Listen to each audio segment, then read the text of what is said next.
Shalom, selamat pagi. Wah, senang sekali bisa berjumpa dengan Anda di hari Senin pagi ini.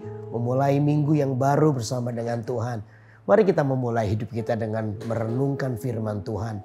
Sebab firman Tuhan itu yang akan berbicara kepada kita secara pribadi dan menuntun hidup kita. Saya percaya kemenangan sehari itu ditentukan pagi hari ketika Anda bersama dengan Tuhan. Maka kemenangan ada di pihak Anda. Karena itu dengan sungguh-sungguh hati, dengan hati yang haus dan lapar kepada Tuhan, mari kita memulai hari ini dengan firman Tuhan. Untuk itu kita akan berdoa terlebih dahulu. Tuhan Yesus, terangi hati kami, untuk kami boleh mengerti kebenaran firman-Mu, sehingga dari kebenaran firman Allah inilah maka hidup kami boleh dibangun dengan iman yang teguh, dengan iman percaya. Sebab prinsip firman Allah itu yang memerdekakan kehidupan kami. Karena tolong kami ya Tuhan, untuk kami terus berada di dalam firman-Mu. Dan kebenaran-Mu itu yang membuat kami puas oleh karena Engkau ada di hati kami. Terima kasih untuk waktu ini, kami serahkan semua kehidupan kami dalam tangan-Mu. Dalam nama Yesus kami berdoa. Haleluya. Amin. Amin. Amin. Nah, judul perenungan firman Tuhan pagi hari ini saya akan berikan judul tinggi hati mendahului kehancuran. Mari kita akan baca ayatnya, saudara. Mari kita akan baca di Amsal pasal yang ke-18 ayat yang ke-12. Demikian firman Tuhan. Tinggi hati mendahului kehancuran, tetapi kerendahan hati mendahului kehormatan. Alkitab dengan jelas berkata bahwa tinggi hati itu mendahului kehancuran. Kehancuran kehidupan kita itu selalu dimulai dari sebuah yang namanya kesombongan. Kenapa manusia cenderung untuk menjadi sombong? Karena manusia ini adalah makhluk yang paling susah untuk ditegur. Kita ini paling susah untuk diberitahu. Karena kita ini punya ego, punya keinginan, punya cita-cita sendiri. Sehingga kadang-kala sulit bagi kita untuk mendengarkan orang lain. Tapi tahu nggak saudara bahwa justru sikap sombong itulah, kata Alkitab, mendahului daripada kehancuran hidup kita. Karena itu setiap orang, termasuk kita semua anak-anak Tuhan, harus waspada dengan ini. Yaitu apa? Kesombongan. Kita ini cenderung atau paling gampang untuk menjadi sombong dalam kehidupan kita. Keberhasilan sedikit membuat kita lupa. Ya, keberhasilan sedikit membuat kita bisa memegahkan diri lebih dari sebagainya. Anda punya kepandaian sedikit, Anda merasa lebih daripada yang lain. Nah, ini sikap-sikap seperti ini yang akan mendahului kehancuran dalam hidup kita. Karena apa, saudara? Karena yang pertama, orang sombong itu adalah orang yang tidak mau ditegur. Padahal hidup kita ini perlu yang namanya perlindungan Tuhan. Nah, tahu nggak saudara, Tuhan tuh melindungi kita dengan cara apa? Dia menegur kita. Dia mengingatkan hidup kita. Kadang-kadang ada banyak suara di hati kita yang mengingatkan hidup kita. Untuk kita ini boleh melihat bahwa hati-hati dengan semua keputusan hati kita. Keberhasilan atau mungkin atau mungkin juga kemegahan yang kita buat, yang berhasil kita raih, itu tentulah bukan sekedar hanya usaha kita. Memang ada usaha keras dari kita, tapi ingat ada beberapa faktor yang namanya berkat Tuhan yang akan membuat kita berhasil. Nah, orang sombong itu adalah orang yang susah ditegur. Padahal teguran itu adalah salah satu cara untuk melindungi hidup kita. Teguran itu membawa kita kepada garis kehidupan yang benar. Teguran itu mengembalikan kita kepada jalur yang benar. Kalau kita tidak mau ditegur, maka hati kita ini menjadi hati yang keras. Kita itu maunya membangun diri kita dengan kekuatan hidup kita. Nah, disitulah titik kehancuran kita. Karena apa? Kita berusaha untuk menyelesaikan dengan cara kita. Segala sesuatu yang terjadi dengan cara kita. Padahal Tuhan ingin hidup kita adalah kehidupan yang sungguh-sungguh berpadan kepada kehendak-Nya. Teguran adalah bagian pekerjaan Tuhan dalam hidup kita. Tidak semua orang yang ditegur itu dibenci. No. Saya menegur anak-anak saya karena saya mengasihi mereka. Saya ingin hidup mereka menjadi benar. Saya ingin hidup mereka menjadi baik. Karena itu teguran itu datang. Makanya itu teguran itu penting. Selama Anda ditegur berarti Anda itu dikasihi. Selama Anda ditegur berarti Anda itu dicintai. Supaya apa? Tidak berbalik dari jalan yang salah. Karena itu kerendahan hati adalah seorang yang mau memiliki teachable heart. Hati yang mudah diajar. Dia mau ditegur. Daud dan Saul itu bedanya apa? Dua-dua melakukan kesalahan. Apa yang membedakan di mana Saul dikatakan oleh Tuhan, aku menyesal menjadikan Saul jadi raja. Sedangkan Daud dikatakan, aku berkenan kepada Daud. Dua orang ini sama-sama melakukan kesalahan. Ya, kesalahan Daud adalah berzina dengan Batseba. Dan Saul ini dosanya adalah dia mendahului tugas daripada Samuel yang mempersembahkan korban bagi Tuhan. Dua-dua buat salah. Dan dua-duanya juga ditegur. Ingat, teguran itu adalah pekerjaan Tuhan dalam hidup kita. Saul ditegur oleh Samuel, sedangkan Daud ditegur oleh Nathan. Dua-dua ditegur. Tapi respon hati itu yang menentukan. Ketika Daud ditegur, Daudnya bertobat. Daudnya menangis, dia mau berubah. Dia mau ditegur. Akhirnya Allah berkata, aku berkenan kepada Daud. Sedangkan Saul beda. Saul ketika ditegur oleh Samuel, Saulnya menjadi sombong. Dan menyatakan bahwa aku memang salah tapi tunjukkan hormatmu kepadaku. Orang ini adalah orang yang sebenarnya tidak mau ditegur. Akhirnya Tuhan berkata, aku menyesal menjadikan Saul menjadi raja. Hanya pada orang yang mau ditegurlah perkenanan Tuhan itu datang. Amin. Amin. Lalu yang kedua, kenapa orang sombong itu mendahului kehancuran hidupnya? Yang kedua adalah orang sombong itu adalah orang yang berjalan dengan kemampuan sendiri. Saudara, hidup kita itu tidak akan pernah hidup dengan sendiri. Kita itu butuh Tuhan. Saudara dan saya itu perlu Tuhan. Untuk apa? Untuk memberkati kita. Untuk menuntun hidup kita. Untuk memberitahukan jalan-jalannya. Makanya itu hanya orang yang mengandalkan kereta dan kuda adalah orang yang akan membawa hidupnya kepada kehancuran. Apa yang Anda lakukan? Apa yang Anda raih? Yang kita raih? Semua itu karena Tuhan. Tuhan itu yang memberkati hidup kita. Tuhan itu yang membawa keberhasilan dalam hidup kita. Makanya setiap orang harus sungguh-sungguh mengandalkan Tuhan dalam setiap langkah, setiap keputusan hidupnya. Di sanalah kita bisa melihat Tuhan itu menuntun hidup kita. Di sana kita bisa melihat Tuhan itu mengguiding Anda dan saya kepada seluruh rencana Tuhan. Sehingga keberhasilan kita itu betul-betul nyata oleh karena Tuhan terlibat di dalamnya. Orang sombong tidak bisa mengerti ini. Ya, mereka cuma mau mengerjakan semua dengan kemampuan sendiri.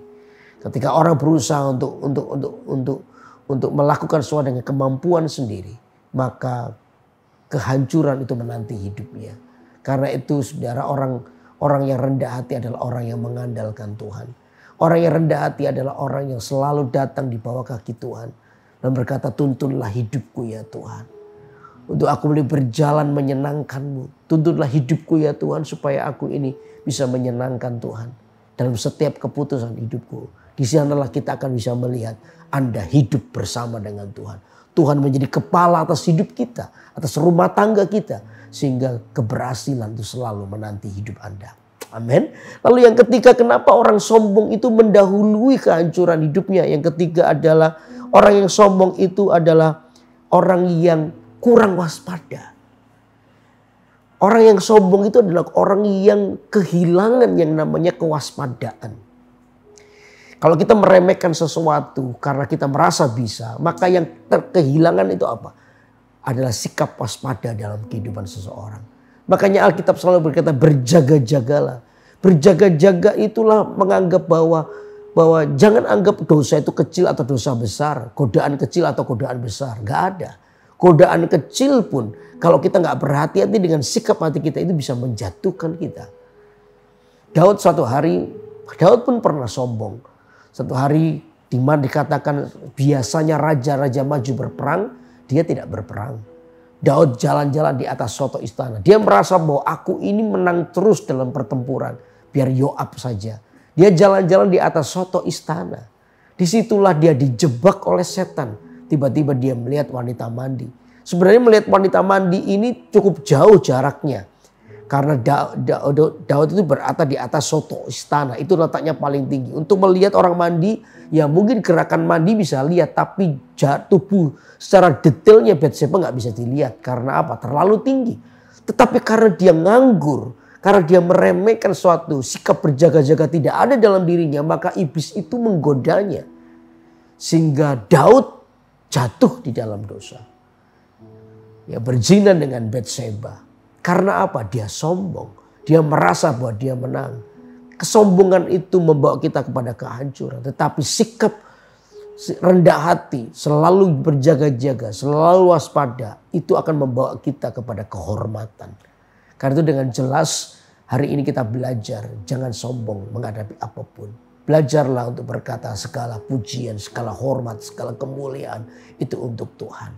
Sebab ketika Anda rendah hati, Anda sedang menaruh sikap berjaga-jaga. Kewaspadaan itu ada dalam dirimu setiap waktu. Sehingga iblis tidak mudah menipumu dan menjatuhkanmu. Karena itu biar pagi hari ini kita menjadi orang yang rendah hati di hadapan Tuhan. Ayo bawa hati kita kepada Tuhan. Kita berkata kepada Tuhan, Engkaulah segalanya dalam hidupku. Ajari aku menjadi seorang yang memiliki hati hamba. Selalu berjalan dalam tuntunanmu. Karena itu mari kita bawa hati kita. Saya percaya saudara hari ini berkat Tuhan akan menaungi hidupmu. Kalau Anda tetap tinggal dalam kerendahan hatimu, Tuhan pasti memberkati kita. Amin. Amin. Mari kita bawa hati kita kepada Tuhan.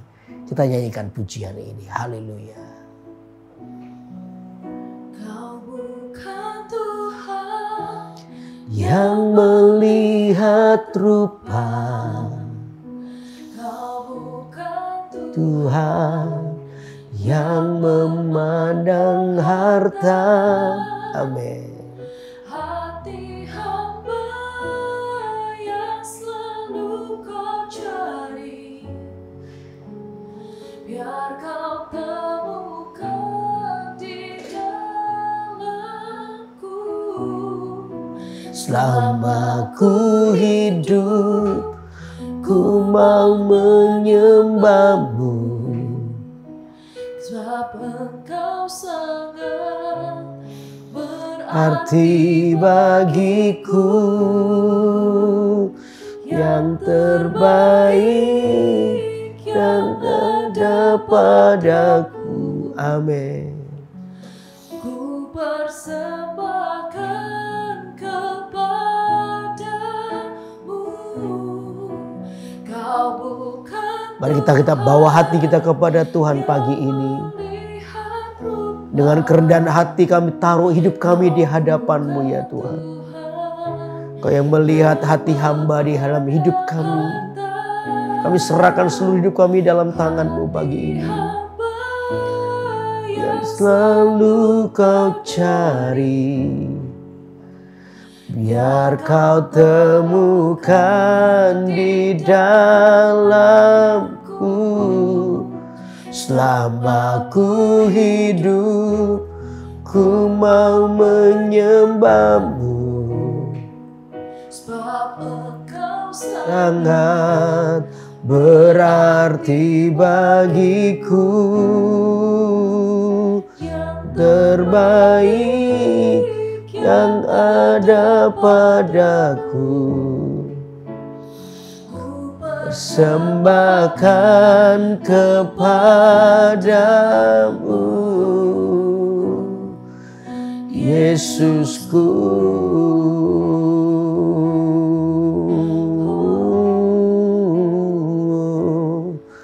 Haleluya, haleluya, oh haleluya. Terima kasih Tuhan. Kami bersyukur, kami bersyukur. Hiararama sadararamo.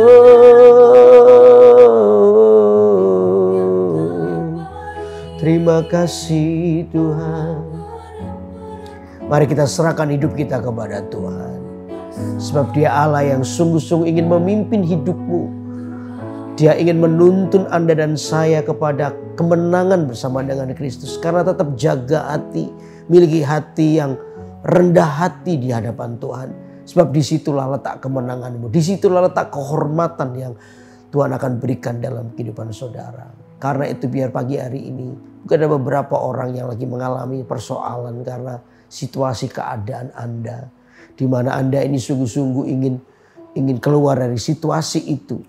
Ya, jangan-jangan pagi hari ini ada sikap-sikap sombong yang perlu dikalahkan dalam diri Anda. Ada orang yang mengandalkan kekuatanmu sendiri. Bukan ada orang yang merasa tidak mau ditegur. Jangan-jangan itulah titik kesalahanmu. Karena itu tidak ada hal yang salah kalau pagi hari ini kita datang di hadapan Tuhan. Bawa hati kita kepada Tuhan. Rendahkan dirimu di hadapan Tuhan. Saya mau berdoa. Kalau itu adalah Anda, saya mau berdoa buat Anda. Mari angkat tanganmu di hadapan Tuhan. Tuhan, Kau melihat tangan-tangan yang terangkat pagi ini. Kau lihat keadaan hati kami. Kau melihat hidup kami ya Tuhan. Hamba berdoa untuk setiap umat-Mu. Biar sungguh-sungguh mereka boleh mengalami sebuah jamahan daripada Tuhan. Biar pengertian firman Allah ada di hati kami. Supaya lewat kerendahan hati kami, maka kehormatan itu akan datang dalam hidup kami. Selama kami tinggi hati, justru kehancuran yang akan menghampiri kami. Tapi pagi hari ini kami mau datang dengan kerendahan hati kami ya Tuhan. Kau memulihkan keadaan kami. Di dalam nama Yesus, hamba-Mu sudah berdoa. Tuhan tolong juga untuk orang-orang yang hari-hari lagi mengalami persoalan dalam ekonomi mereka. Hamba berdoa supaya berkat-Mu dicurahkan. Ada orang-orang yang mungkin kehilangan pekerjaan. Tuhan belalah hidup mereka. Supaya mereka boleh menemukan pekerjaan baru. Orang-orang yang terlibat hutang. Hamba berdoa Tuhan dalam nama Yesus. Hutangnya bisa dilunasi dengan cara Tuhan. Hamba berdoa juga menyerahkan untuk keluarga-keluarga yang lagi mengalami persoalan. Baik hubungan antara orang tua dan anak. Suami istri. Hamba berdoa Tuhan pulihkan di dalam nama Tuhan Yesus. Terima kasih ya Tuhan. Kau Allah yang baik dalam kehidupan kami. Kami bersyukur oleh karena Engkau Allah yang membela hidup kami. Kami serahkan hidup kami dalam tangan-Mu. Dalam nama Yesus hamba-Mu sudah berdoa. Haleluya. Amin. Amin. Amin. Wah, senang sekali itu terus menyampaikan firman Tuhan buat Anda. Ya, hari ini kita belajar untuk kita berada di dalam tuntunan Tuhan setiap waktu. Karena itu terus ikuti acara Kurenungan Firman-Mu setiap hari Senin pukul 6 pagi. Bagi waktu Indonesia bagian Barat dan pukul 7 pagi waktu Indonesia bagian Tengah.